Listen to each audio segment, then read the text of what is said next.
So I've totally been looking forward to this because I think this is really what we're trying to do here with the Love platform, is to bring different disciplines from the romance genre together. And so today I'm excited because we have author Maggie, who's a renowned Harlequin author and romance author. And we also have screenwriter Paula Tiberius, who has worked with Brainpower Studios and other producers to bring romance genre movies, not only Christmas, but what we call non-seasonal as well, to the fold. And we also have Stefanie, who has been working in the rom-com business for a decade?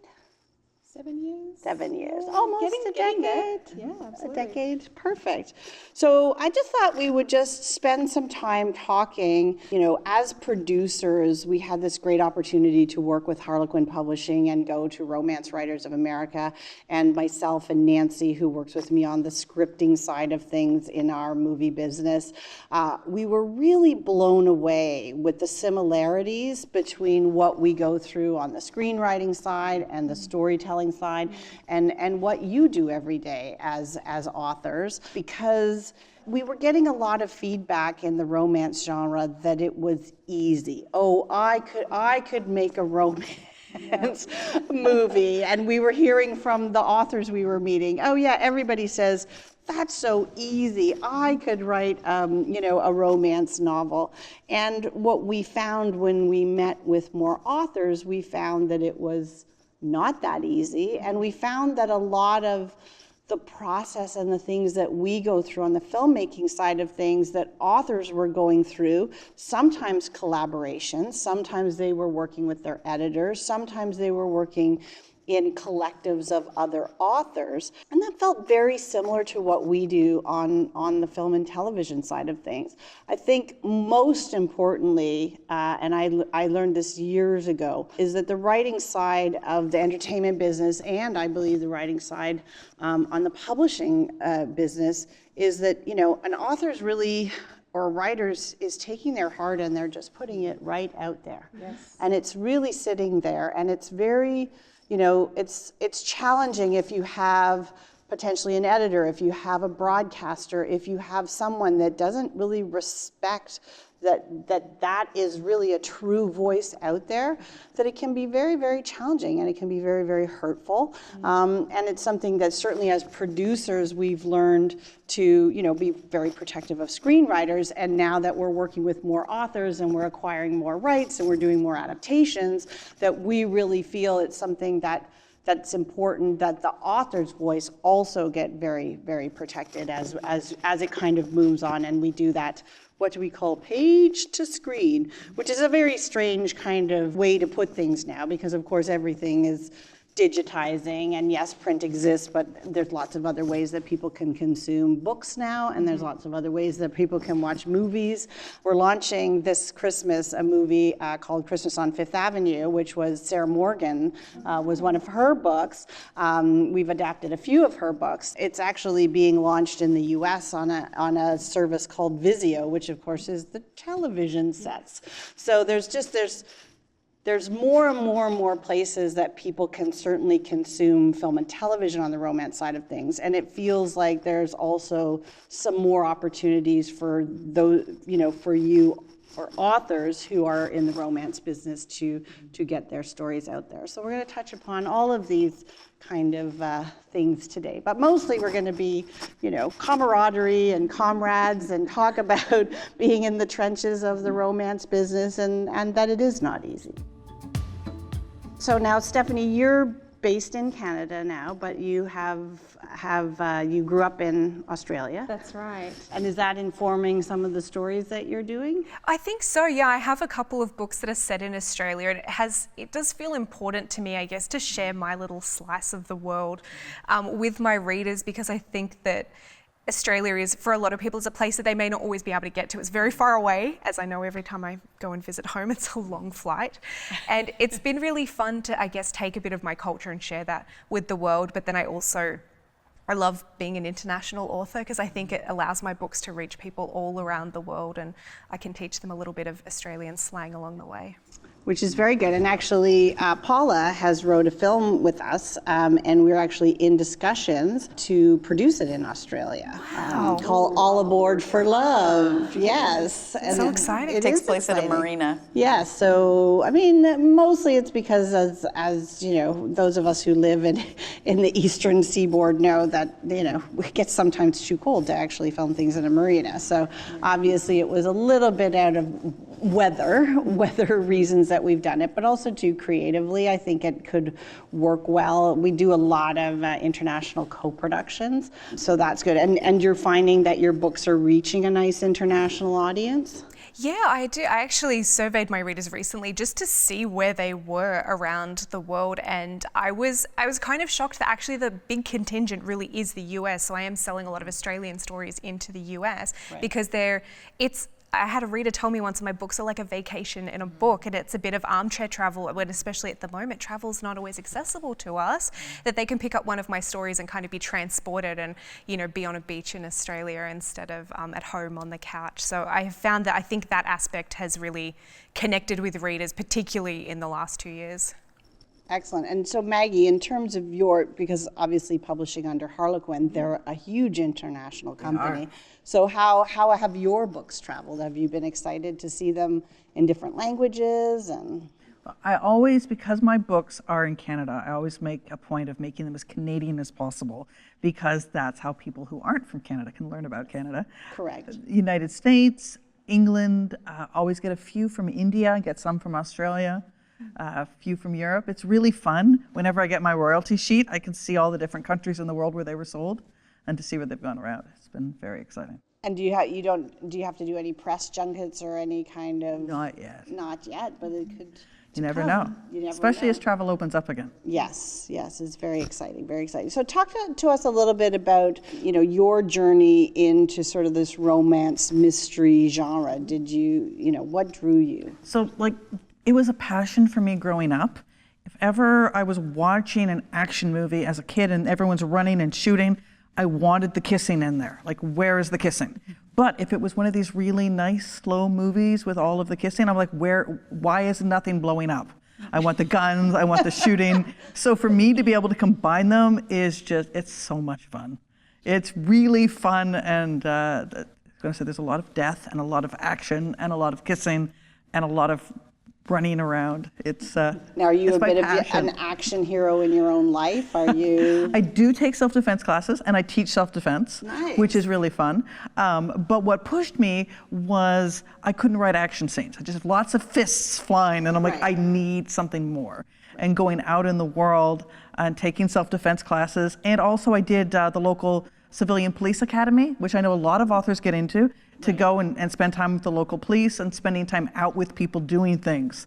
Then that sort of expands your horizon from your own imagination. Well, I think that's, you know, a really excellent point too about integrate when you have the overall story. But we just are recently adapting. Ray James is not the name she publishes under, but it's her books called Fallen Angel Book Club. And the wild thing is this is the first time for us to have really strong crime procedural pieces to the story, and it is very, very challenging. And just, you know, like the research you've been doing, we've been able to work with a woman who's 30 years within the provincial police here, and just to help us with the crime bits. So again, just sort of emphasizing how challenging it is.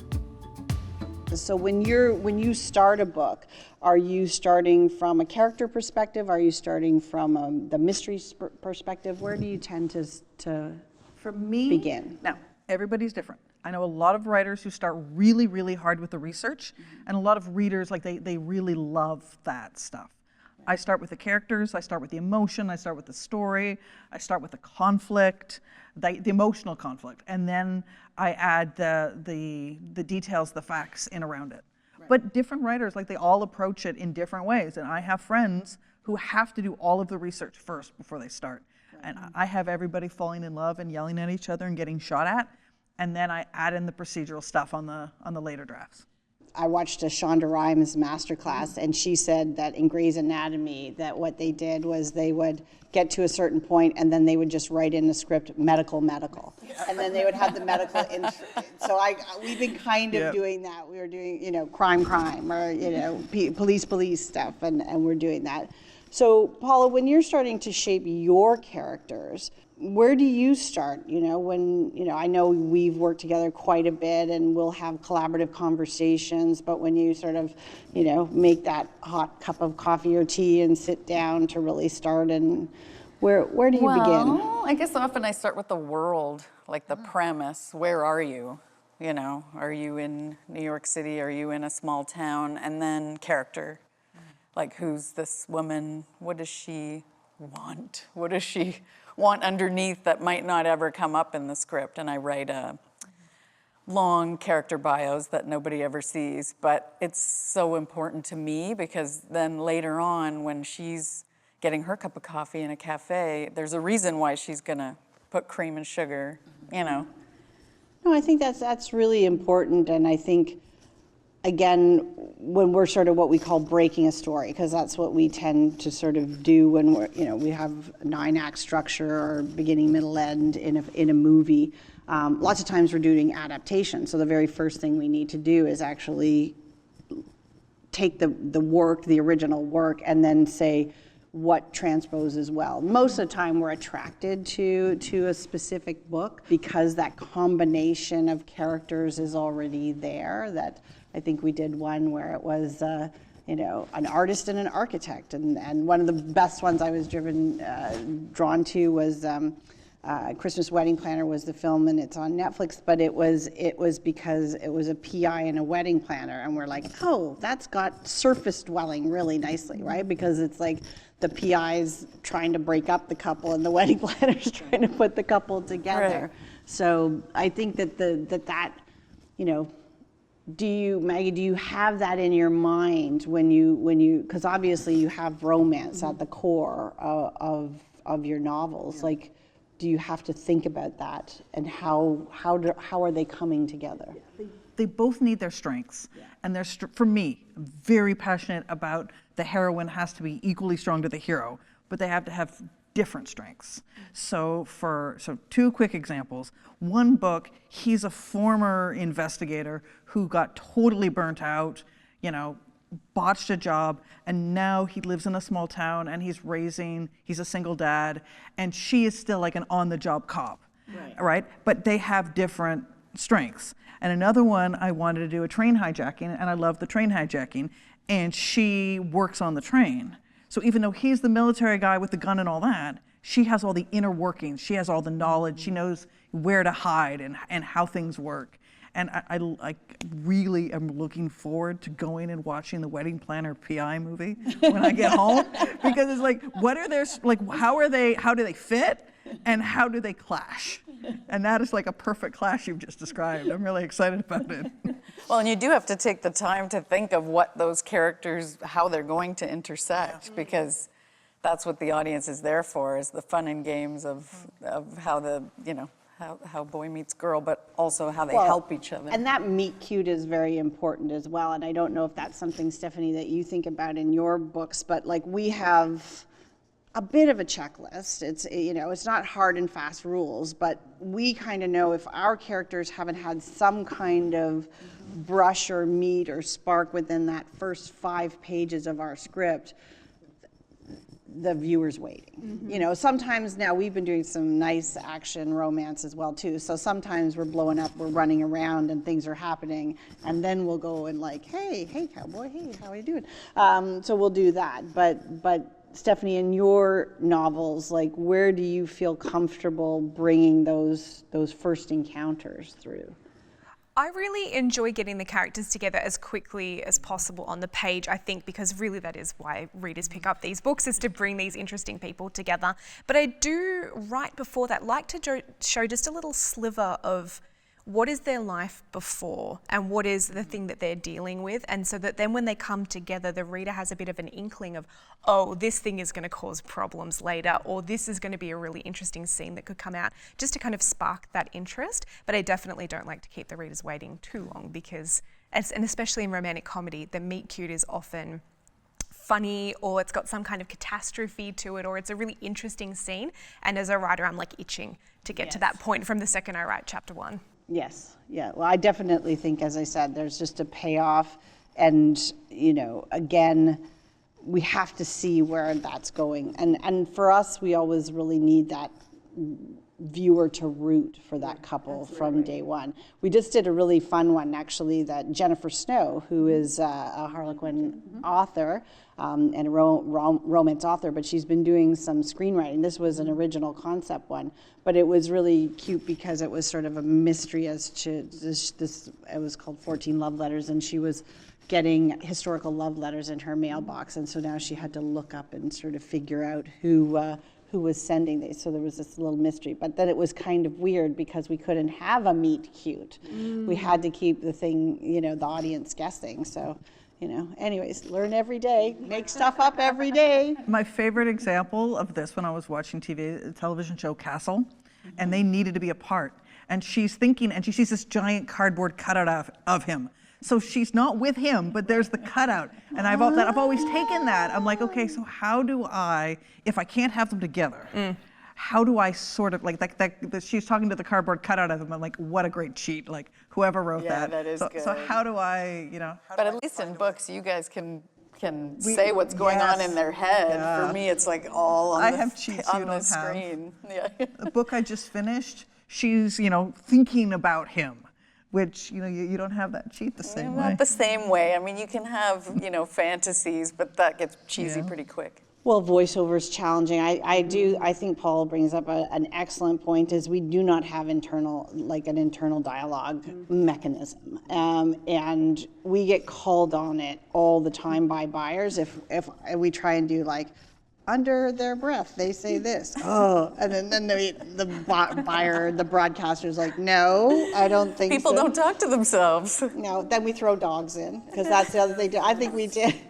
Art of Falling in Love, actually, that film, we had it, and she randomly had a rabbit. I guess we were, you know, it's the thing about dogs, which, you know, Paul knows a little bit, but in the writing world of us, that it's a little different than when you are writing novelization, is that you know, they can land on the moon and next second be there. We have to build practical sets. We have to cast stuff.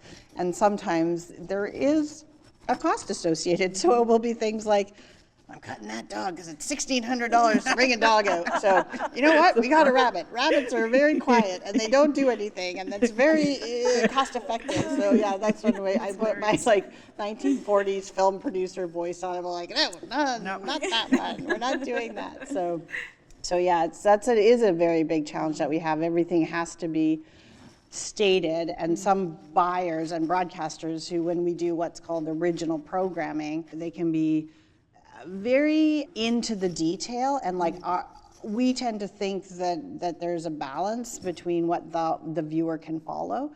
We know that because the way that we disjoint our sets. I was just actually watching one of our movies that was premiering last Friday on the network here in Canada, and what was really wild is like, it's another dog story. I don't know why I'm rolling another dog story out. But anyways, there was a dog in it, and of course we didn't want the dog. It was an action piece, running through woods and jumping in forest fire and all that, and we didn't really feel safe to have an animal in that. So we did a pickup day with just picking up all of the dog footage, which was several weeks later when the leaves had changed and everything. And I'm sitting there at home on a Friday night watching it going, looks perfectly fine to me. So there's other tricks that we can do that are how we piece things together can be very, very different. Generally, what do you feel like a reader reads in a sitting? Like, generally, are they doing the whole book, do you think? Well, I have some readers that will read a book a day. Like, that's in the romance genre, that's not an uncommon thing. So, I mean, and you know, some of the readers are retired, they're, you know, grandmothers, and they have a bit more time. Other readers might do a couple of chapters, but I mean, sometimes these books are quite like compulsive, so people complain about reading further into the night than they had planned for their morning schedule. A lot of people read through a book in a day. It takes me about I read fast. It takes me about 5 to 6 hours. So there are people who start and they're going to read a few chapters, and then they stay up till 2 o'clock in the morning. And then they email you and tell you that they didn't get any sleep and it's your fault. Best compliment ever. It should be such a nice great. compliment.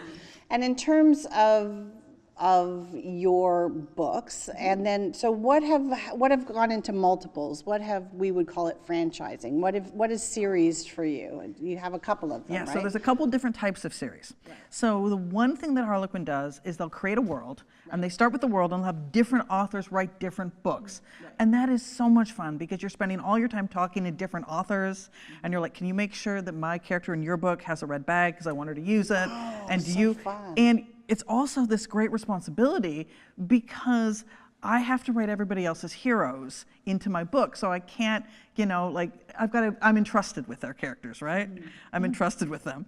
And then I have series where I'm nowhere near as kind because they're my own characters. Mm-hmm. I love having all my characters appear in all my other books. Right. It's so much fun. And do you do it as an Easter egg, or do you do it because it's intentional, it's crossover? Both. So it's an both. Easter egg. Oh, Nice. I love it. Well, see, here's the thing. If I get stuck and don't know what to do, it's my secret, and then I put a character in from another book, it's not a cheat, it's an Easter egg. One of my books, I have characters, and they're like stuck in a basement, a serial killer basement, right? Bricks, and they can't get out. And I'm like, what do I do? I'm like, take a character from another book, happens to let them out, mentions that he's now married and has a kid, right? All the readers are like, yay! And I'm like, I just little cheat. But I love it. That is something that I just feel so like, I don't know, blessed and honored that I get to create these characters with these lives. And then I get the letters from readers like, why isn't so-and-so married yet? Or I get letters like, the cat. There was a cat in this book. The cat was not mentioned in the next book. Please put the cat. Or why wasn't so-and-so at so-and-so's wedding? It's really fun to be able to do that. And yes, please put the cats in because that's something we can't do in filming. Cats, they're the most challenging things to film. They do this. They're very, so that's excellent. Yeah. So Paula, you've had a chance. Have you got any fan feedback from some of your movies that have gone out? Well, I did have some fans for my first feature film, Goldie Rocks, which does have romance in it, even though it's not a romance movie. And you wrote and directed that. I did, yeah. And that feedback was this teenage girl in, I think it was northern Saskatchewan, and she was having a really hard time in life and was being bullied. And she watched my movie, which is about a girl who starts her own band. And she basically said that my movie saved her life because she went out and bought a guitar and found purpose. So I read that letter and I was like, so. Well, and I think purpose is a wonderful way to explain, what we try to do with the movie watching experience. And I would imagine that on the writing side of things, again, there's been a lot made of the romance genre, and it's just there as, feel good. But has anyone ever reached out to you to say that some of your writing has actually touched on a deeper level? I think that when romance is done right, it touches on deeper levels. And that deeper level might just be conflict or parenting or getting over someone that you loved. But it's heart issues, and it touches on heart issues. And people do resonate with that. That, and they feel like reaching out and telling you about their husband who passed away or about their kid or whatever. But as readers, when you read a book that really touches you, it's because there's something emotional there that you connect with and you resonate with.